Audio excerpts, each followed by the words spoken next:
Fantastic Mr. Fox by Roald Dahl. Chapter 14. Badger Has Doubts. "Just one more visit," cried Mr. Fox, "and I'll bet I know where that'll be," said the only small fox now left. He was the smallest fox of them all. Where?" asked Badger.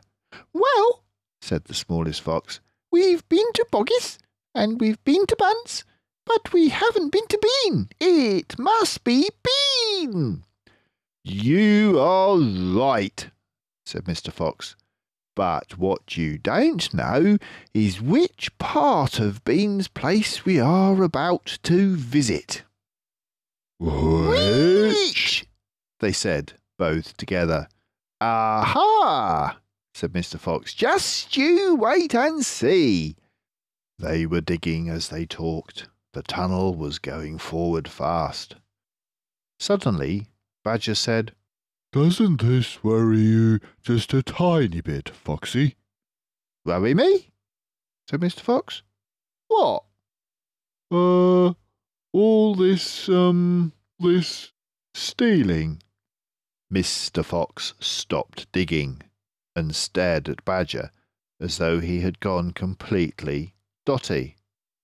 "My dear old furry frump," he said, "do you know anyone in the whole world who wouldn't swipe a few chickens if his children were starving to death?" There was a short silence whilst Badger thought deeply about this. "You are far too respectable," said Mr. Fox. There's nothing wrong with being respectable," Badger said. "Look," said Mr. Fox, "Boggis and Bunce and Bean are out to kill us. You realise that, I hope?" "I do, Foxy, I do indeed," said the gentle Badger. "But we're not going to stoop to their level. We don't want to kill them." "I should hope not indeed," said Badger. "We wouldn't dream of it," said Mr. Fox.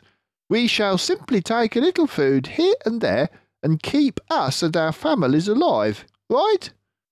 "I suppose we'll have to," said Badger. "If they want to be horrible, let them," said Mr. Fox. "We down here are decent, peace-loving people." Badger laid his head on one side and smiled at Mr. Fox.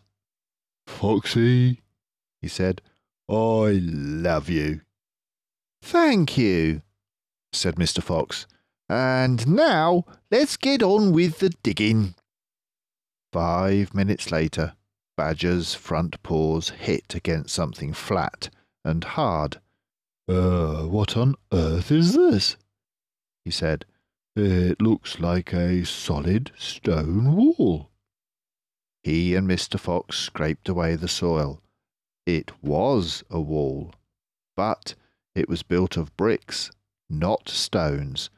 The wall was right in front of them, blocking their way.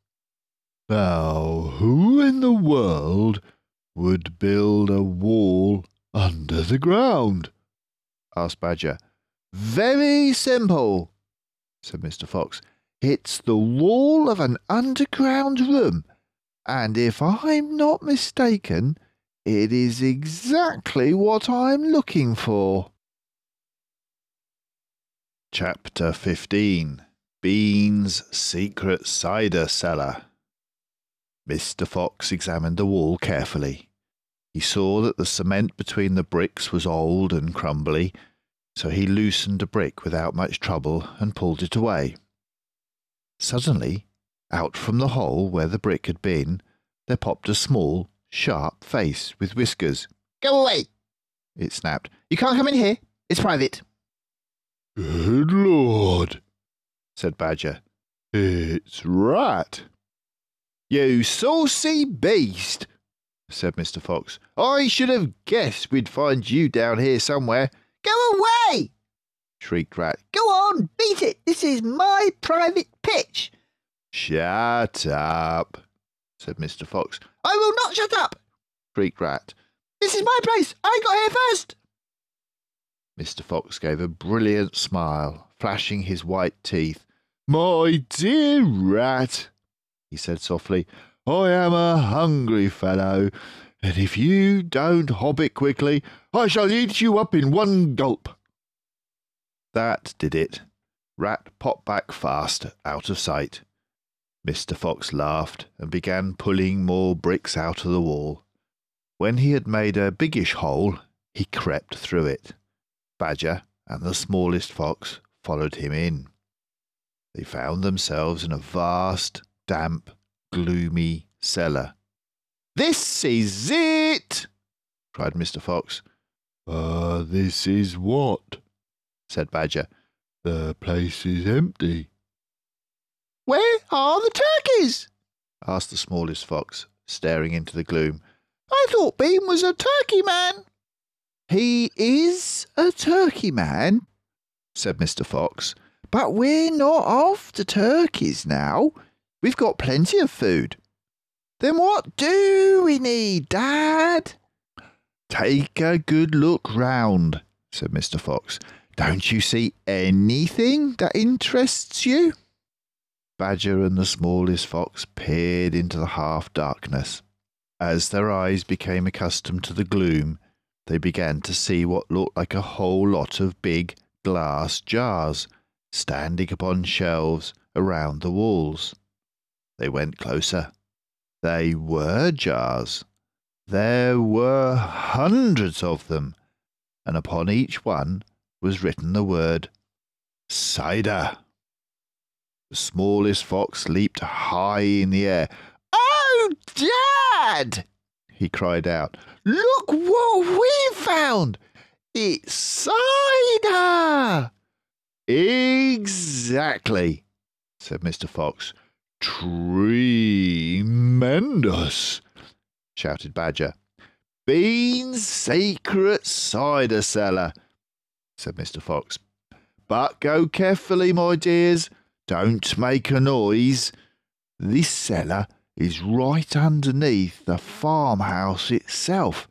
Cider, said Badger, is especially good for badgers. We take it as medicine. 1 large glass 3 times a day with meals, and another at bedtime. It will make the feast into a banquet, said Mr. Fox. Whilst they were talking, the smallest fox had sneaked a jar off the shelf and had taken a gulp. Whoa! He gasped. Woo-wee! You must understand, this was not the ordinary weak fizzy cider one buys in a store. It was the real stuff, a home-brewed fiery liquor that burned in your throat and boiled in your stomach. Gasped the smallest fox. This is some cider! That's quite enough of that, said Mr. Fox, grabbing the jar and putting it to his own lips. He took a tremendous gulp. Oh, it's miraculous, he whispered, fighting for a breath. It's fabulous. It's beautiful. It's my turn, said Badger, taking the jar and tilting his head well back. The cider gurgled and bubbled down his throat. It's like melted gold, he gasped. Oh, Foxy, it's like drinking sunbeams and rainbows. You're poaching, shrieked Rat. Put that down at once. There'll be none there for me. Rat was perched upon the highest shelf in the cellar, peering out from behind a huge jar. There was a small rubber tube inserted in the neck of the jar, and Rat was using this tube to suck out the cider. You're drunk, said Mr. Fox. Mind your own business, shrieked Rat.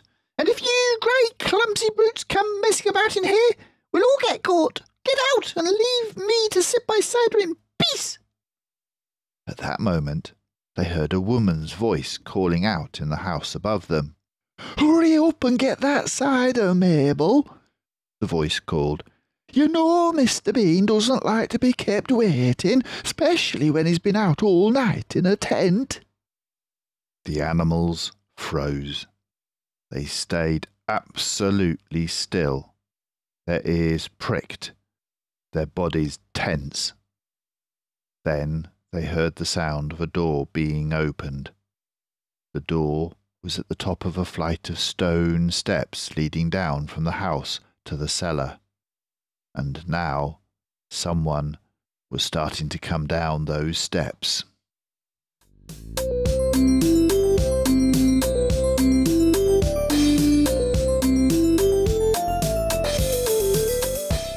Thank you for listening to Grandad Ork. You can hear more stories by going to the Grandad Ork channel, and if you want to hear stories read back to back, then have a look in the playlists. If you subscribe to the channel, then you'll know when a new one is ready. The books are available in most high street stores, libraries, and there are links to some online sellers in the description below if you don't have a copy. So, until next time, bye for now.